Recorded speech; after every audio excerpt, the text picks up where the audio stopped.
பின்னாடியும் சரியான நபர்களின் வழிநடத்தலையும் நம்ம போகணும்.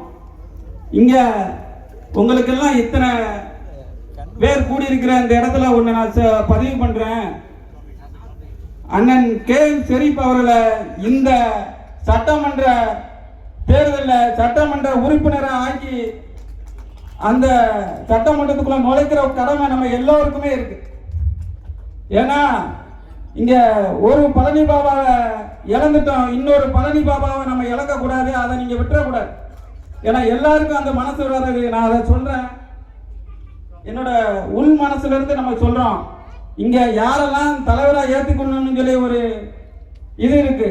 நானா முகஸ்துதிக்காண்டி இத்தனை பேர் கூடி இருக்கிற இடத்துக்காண்டி நான் சொல்லல. நான் எல்லா மேடையிலும் அண்ணன் கேஎம் ஷெரீப் அவர்களை நான் சொல்லிக்கிட்டே வரேன். இஸ்லாமிய சமூகத்தின் உண்மையான தலைவர் அண்ணன் கேஎம் ஷெரீப் அவர்கள் மட்டும் வேற யாரும் கிடையாது.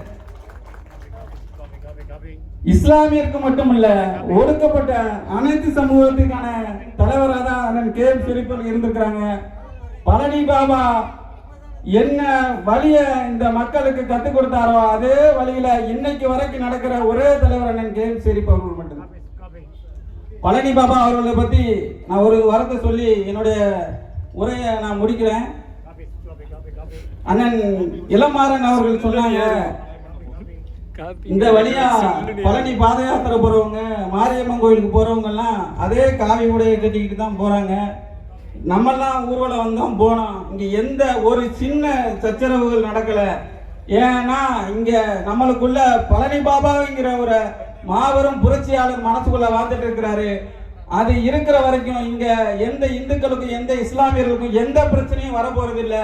அதை தொடர்ச்சியா நம்மெல்லாம் வழி நடத்தணும்னு சொல்லி வாய்ப்புக்கு நன்றி கூறி விடைபெறுகின்றேன். நன்றி, வணக்கம். தமிழக மக்கள் ஜனநாயக கட்சியினுடைய கொள்கை பரப்பு செயலாளர் ராஜசேகர் அவர்கள் தோழர் அவர்களுக்கு பொன்னாடை போற்றுகிறார்கள்.